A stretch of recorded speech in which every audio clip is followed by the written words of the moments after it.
Kabar ini, kabar terkabar. Yang pernah dipasang badannya, begitu Jokowi kena masalah Kertawus langsung pasang badan. Terus ribut-ribut. Pak Aman, kita susah nih Pak, ini akan ada penetapan tarif baru Pak. Tadi kan pakai ini BCIS itu standarnya Malaysia dari rumah sakit untuk klaim BPJS. Kita mau standar baru. Terus ada lagi standar rumah sakit dengan basis kompetensi. Dulunya kan standarnya mengikuti kris ya, kamar ruangan itu harus standar satu, ngikutin lagi, udah dibobok-bobok berubah lagi. Jadi sekarang rakyat sibuk melayani regulasi pejabat, ya bukan pejabat sibuk melayani rakyat maunya apa gitu. Ya kayak kita, presiden ini kebijakan ini ganti lagi. Tapi kemarin menarik kita, ada presiden langsung melayani presiden sebelumnya pasang badan di kereta Urus. Rakyat nggak pernah dipasang badannya, begitu Jokowi kena masalah Kertawus langsung pasang badan. Terus ribut-ribut. Ini tanggung jawab saya, selesai. Kata ada menarik di sosmed itu. Jadi analoginya begini. Yang menghamili Jokowi, yang dipaksa nikahi Prabowo, yang nanggung biaya kawinnya seluruh rakyat. Dia begitu. Kita yang nanggung bayar. Kenapa? Pada akhirnya kan dari APBN. Pada akhirnya dari APBN. Dan kemarin kan setelah, kan awalnya AHY, Agus Harimurti Yudhoyono, selaku Menteri Koordinator Bidang Infrastruktur, Menteri Koordinator Infrastruktur, itu sudah sepil kemungkinan akan dialokasikan melalui APBN. Kan rakyat marah. Kenapa? Karena APBN itu kan duitnya dari pajak. Pajak itu diambil dari rakyat. Berarti kita disuruh tombok untuk utang yang diproduksi oleh Jokowi dan Luhut Binsar Panjaitan. Nah, berubah. Prabowo katanya kita akan tutup dari uang sitaan hasil korupsi. Sama aja, karena begini loh Pak. Uang sitaan korupsi itu awalnya nih, ada yang dari APBN, ada non APBN. Misalnya APBN, pengadaan barang dan jasa, gunakan APBN, dikorupsi 5 triliun. Itu yang dikorupsi itu adalah uang APBN tadi. Nah ini kan disita 5 triliun. Terus untuk bayar WUS, ini kan sama aja dari rakyat duitnya. Harusnya kan sita ini masuk ke APBN untuk program yang pro rakyat, jangan ngurusi WUS gitu loh. Saya sih mengusulkan WUS itu nggak usah bayar. Biar kalau disita, ya Jokowi sama Luhut aja di bawah gitu. Dan harta Jokowi sama Luhut justru disita untuk bayar. Kalau dia merasa itu kan karya saya, udah bawa itu keretanya, bawa ke Solo gitu. Jangan ditaruh di Halim sini. Kenapa? Karena sejak awal ketika membangun proyek itu tidak berpikir kemaslahatan, tapi keuntungan pribadi dan kelompoknya, tapi dialamatkan seolah-olah kepentingan publik. Itu pejabat itu korupsinya begitu. Apa yang Pak Prabowo sampaikan ya, terkait kereta WUS ya, itu sama persis dengan apa yang saya sampaikan di video saya beberapa hari lalu ya, bahwa kereta WUS itu ya menguntungkan ya untuk rakyat ya, dan di mana proyek pemerintah itu nggak ada urusan dengan untung rugi seperti jualan pisang gitu kan.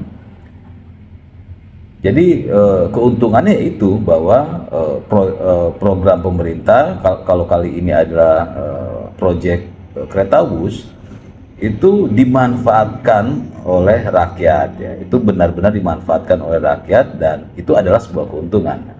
Nah, itu video saya yang saya sampaikan beberapa hari lalu, sama persis dengan apa yang disampaikan oleh Pak Prabowo.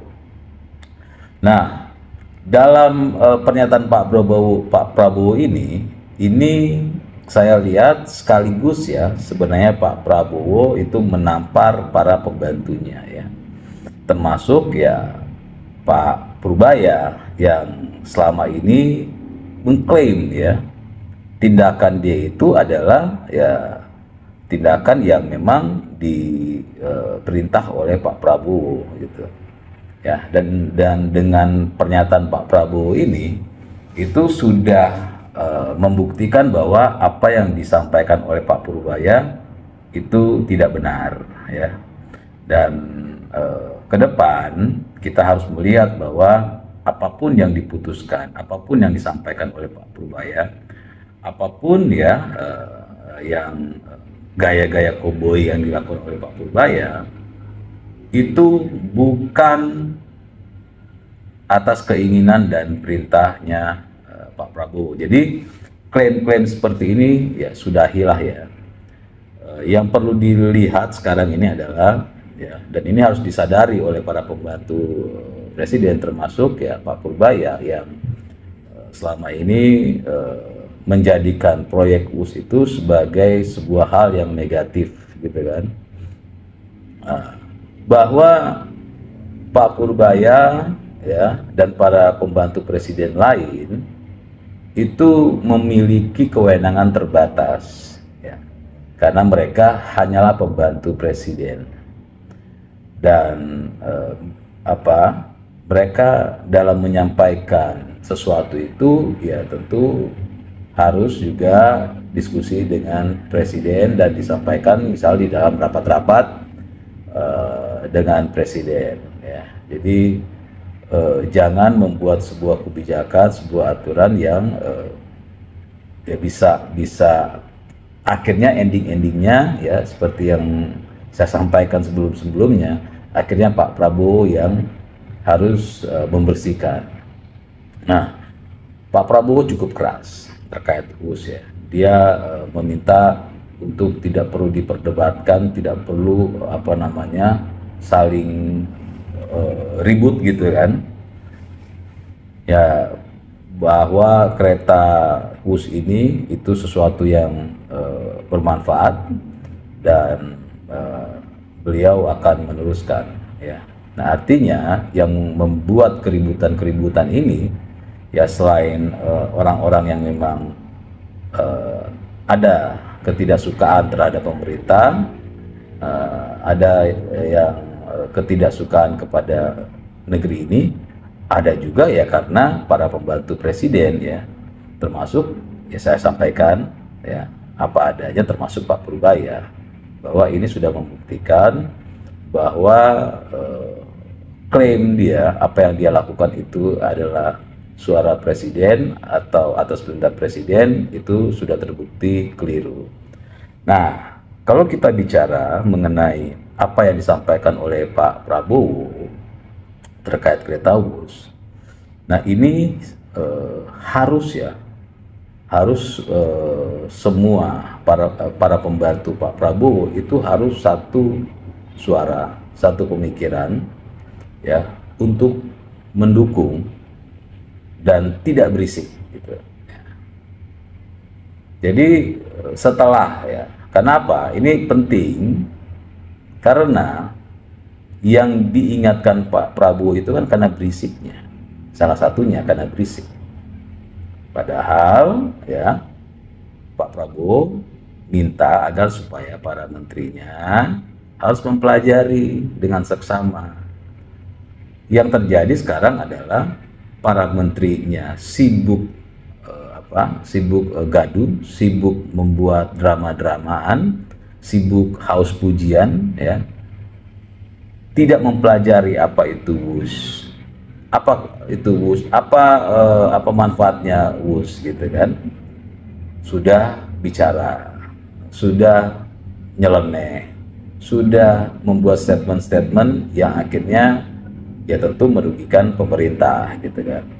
Makanya sampai Pak Prabowo bicara bahwa dia sudah mempelajari, itu kan sebenarnya tamparan bagi para pembantunya bahwa kalian tuh bicara jangan asal-asalan ya, kalian tuh harus pelajari dulu ya, setelah mempelajari baru ya kalian ambil sebuah keputusan. Ya tentu keputusan itu harus sesuai dengan keinginan dan arahan dari presiden, bukan seenak-enaknya. Nah, yang perlu diingatkan, setelah Pak Prabowo menyatakan WUS ini lanjut dan para pembantunya harus melaksanakan, jangan lagi, ya ini penting, jangan lagi dalam pelaksanaannya itu kembali membuat keributan ya. Kenapa saya ingatkan ini? Yaitu Karena nanti kan akan ditanya oleh wartawan gitu kan, bagaimana misalnya Pak Purbaya, bagaimana pernyataan Anda ya ternyata tidak sesuai dengan kenyataan. Ternyata presiden berbeda dengan Anda gitu kan. Bagaimana pendapatnya? Nah, pasti akan begitu ya para wartawan. Nah, Pak Purbaya ya hentikan untuk show, untuk gila pujian ya saya bilang, dengan membuat statement-statement yang statement-statement yang unik-unik ya untuk membela dirinya. Ya kan kita sudah lihat ya terkait ada dua permasalahan antara Pak Purbaya dengan Deddy Mulyadi, Gubernur Jawa Barat. Akhirnya kan saling berbalas pantun di media dan membuat keributan. Nah, dengan WUS pun begitu.